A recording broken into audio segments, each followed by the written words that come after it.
Welcome back to episode 4 of the Relational Safety Framework. In the last episode, we established something foundational, which is that safety is a biological calculation taken by your nervous system about survival risk. And when that calculation determines that something is unsafe, the system moves into defense. Today, we're going to explore what happens when relational safety is not just disrupted once, but repeatedly. Because a single rupture does not create an attachment strategy. Repetition does. Let's start here. When a child experiences repeated unpredictability, emotional withdrawal, or inconsistency, the nervous system begins to look for patterns. The brain is a prediction machine. It wants to anticipate what will happen next so it can increase survival odds. If safety feels unstable, the system adapts. And this is where attachment strategies are born. Attachment styles are nervous system strategies designed to manage perceived relational risk. Let me say that again because it's a mouthful. Attachment styles are strategies used by the nervous system to manage real or perceived relational risks. For example, think of the anxious attachment. If proximity increases safety, the child will pursue proximity. If proximity increases danger, the child will withdraw from proximity. If the caregiver is both a source of safety and threat, the system becomes disorganized. The strategy depends on the safety calculation. And let's make this concrete. Imagine two children growing up in the same household with an emotionally unpredictable parent. Child A becomes hyper-attuned. They monitor tone, they anticipate mood shifts, they try to please, they stay close. Their nervous system concludes, if I maintain proximity and manage the emotional environment, I increase my chances of safety. Child B withdraws. They stop expressing needs. They become self-sufficient.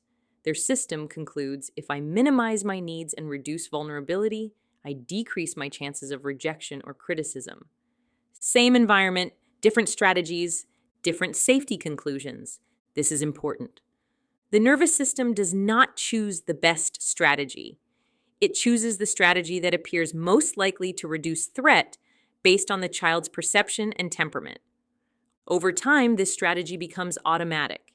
It becomes embodied. It becomes what we later label as anxious attachment, avoidant attachment, or disorganized attachment. But underneath the label is a simple survival logic: how do I stay safe in connection?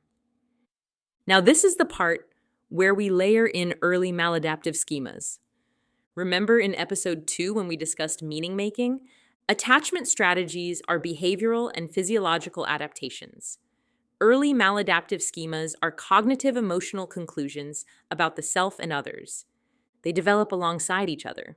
For example, if a child repeatedly experiences emotional inconsistency, they may develop an anxious attachment strategy. Simultaneously, they may encode schemas such as abandonment, emotional deprivation, or defectiveness. The strategy manages the threat. The schema explains the threat.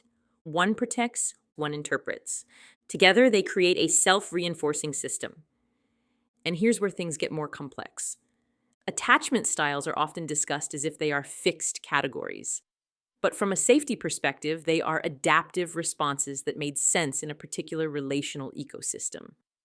An avoidant child was not emotionally distant. They learned that vulnerability increased risk. An anxious child was not too much. They learned that distance increased danger. A disorganized child was not unstable. They were navigating a paradox where the person they depended on for safety was also the source of threat. These are intelligent adaptations. The problem is not that they formed. That's normal. The problem is that they persist in environments where they are no longer necessary. When the nervous system continues to calculate danger based on past safety distortions, adult relationships become filtered through those early conclusions. A delayed text message feels like abandonment. Constructive feedback feels like defectiveness. Space feels like rejection. Closeness feels suffocating. Not because those situations are inherently dangerous, but because they resemble prior threat patterns. And here's the interesting piece. The system is not trying to sabotage you, it is trying to protect you. If we frame attachment strategies as pathology, we miss their protective function. But when we frame them as intelligent survival adaptations, we begin to understand why they are so resistant to change. You cannot shame a nervous system out of protection. You must offer it repeated experiences of safety that contradict its original conclusions. That is where recalibration begins. This also explains why insight alone is insufficient. You can understand that your partner is not your parent. You can intellectually grasp that a delayed response does not equal abandonment. But if your nervous system still calculates threat, the strategy will activate. Because strategies are not logical, they are procedural. They live in the body. However, I'm not saying that somatic therapy is the answer to healing relational wounds. But I will say that healing relational wounds requires relational safety, repeated relational safety. In the next episode, we're going to go even deeper. We're going to examine how these strategies become rigid identity structures, how they create relational reenactments, and why trauma persists even after we gain awareness. Because understanding the strategy is one thing, transforming the safety calculation is another.